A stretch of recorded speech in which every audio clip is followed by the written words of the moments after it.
Who is the strongest? Which character is the most overpowered? This is a question that we get in every single game that has unique characters with special abilities, strengths, and weaknesses, and Paladins is going to be no different. So this afternoon, as part of an upcoming paid promotion with High Risk Studios, I did a little training session for Paladins. We've got a tournament that we're going to be participating in next week with some other YouTubers and Twitch personalities, and I wanted to get ready. I really wanted to know what I'm doing so that I can kick some butt in this tournament. Now, in this process, I've really got I feel like a decent feel for who some of the stronger characters are in the game at the moment. This was not only characters who on a regular basis would do really well against me, but characters that I also performed very well with. And there's 4 of them that really stand out in my mind at the moment that I spent a bunch of time with. There's actually a 5th one that I believe to be really strong as well, but I didn't play too much of her. But let's focus on the ones that I did play. So first off, we have got Evie, a very glass cannon-y mobile mage. She's called the Winter Witch, and she is basically like an ice mage. Her left click, her basic attack, is a slow-moving projectile that does tremendous damage. So because it's slow-moving, it's going to be easier for you to hit at close distances and much harder at further distances because you have to account for that travel time. In that way, her projectile almost functions like a rocket launcher. I don't believe it has much of a radius, explosion radius, if any at all. It's just still, it's heavy hitting and it's slow moving, and that's how you have to kind of think of it. Beyond that, she's also got an ice block ability, making her invulnerable to incoming damage, and then I had some cards and stuff that let me heal up from that. And she's got 2 mobility skills. They're Soar, which you hop upon your mechanical broomstick and you can go anywhere, vertically, horizontally, at an increased speed, making you very maneuverable. And then she also just has a straight up blink. And her ultimate is Ice Storm, which will shoot out a projectile that damages and slows enemies inside. So you can see with all of these abilities, very much so like an ice mage. She's got the defensive ice block. If you get in a hairy situation and you need to wait for cooldowns to come back up, you just pop that. And then 2 movement skills. And she needs these things because at her base, she's pretty squishy. She isn't one of the tankier characters. In fact, pretty much everyone that we're looking at today could more or less be described as somewhat of a glass cannon. Evie, probably one of my favorites of the 4 characters. I love her maneuverability. I love how heavy hitting her left click is. But again, because of that projectile speed, it makes her a little less lethal at a longer distance, since it's really kind of easy for people to dodge that projectile, and it's a lot harder for you to hit with it.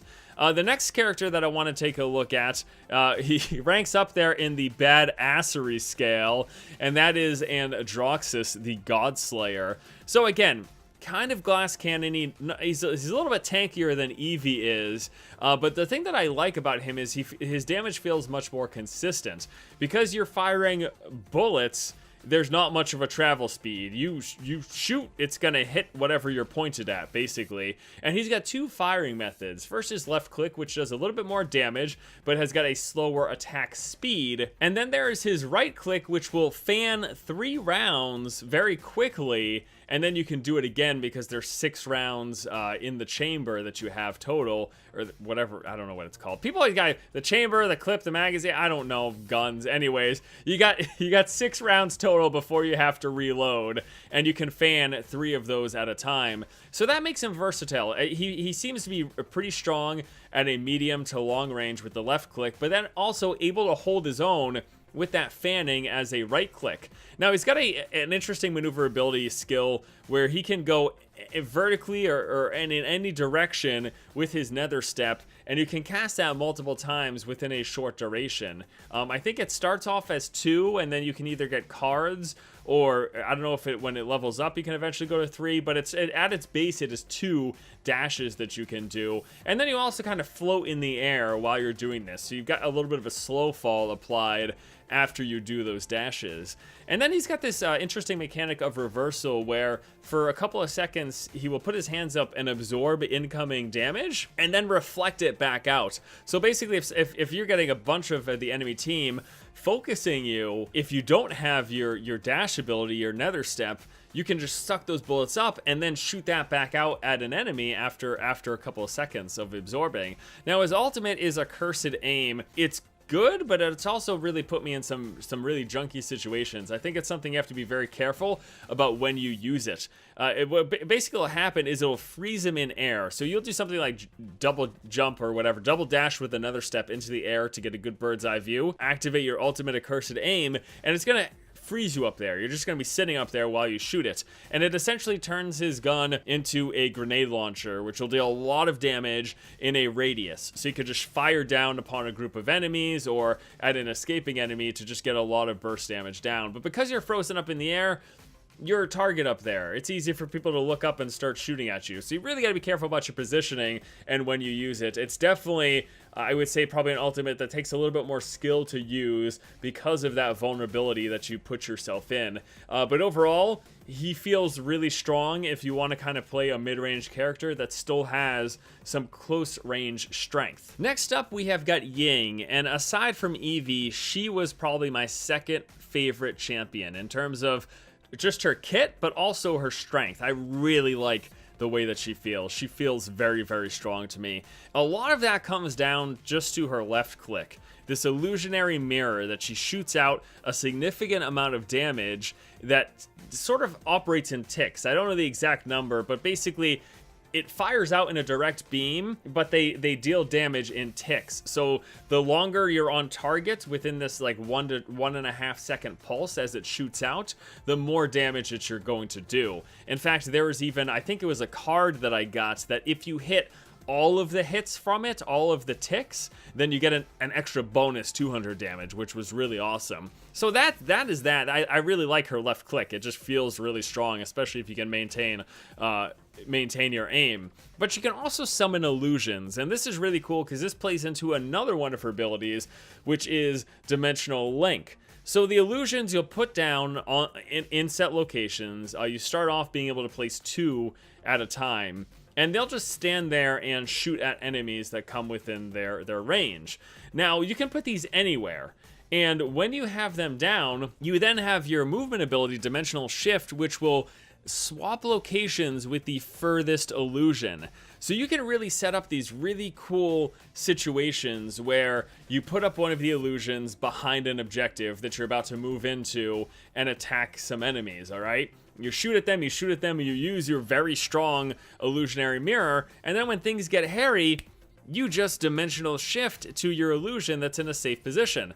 Now, because you can have multiple illusions out, dimensional shift, not only will those multiple illusions attack anyone that gets close to them, but then with dimensional shift, within the period of 4 seconds, you can continue to activate it. So if you have them placed, if you have your 2 illusions placed in like very different and spread out directions, you can teleport to one, and if the enemy still finds you there, within the next 4 seconds, you teleport to the next one. It just makes you very hard to track. You'll be all over the place, which is, it's a very cool mechanic, placing the illusions and then shifting to multiple ones of them. Now, she also has an additional damage mechanic in Shatter, which lets her shatter all active illusions after a 2.5 second delay, which will deal area damage around them. Now, those illusions are those copies, those mirrors that you summon, but then there's also her ultimate illusionary rift, and what this does, it summons an illusionary prism on all enemy players in the map, which confuses them, which makes them think that their allies are actually their enemies. So what this does is it reveals all of the enemy locations, it confuses them, mixing up like they see allies as enemies essentially, but then these count as illusions, which you can either teleport to or use your shatter to pop. So you could activate your ultimate, put up these illusionary rifts on all enemies, see where they are, and then immediately pop them, dealing area damage. This would be especially strong if you've got the entire enemy team grouped up really close. You put illusionary rifts on all of them, pop it right away, and if they don't get out of the range, you're going to take a bunch of burst damage very quickly. Overall, between summoning illusions, the strength of her left click, the ability to blink between all those illusions, and then that ultimate, this is one of my favorite characters. She feels incredibly strong.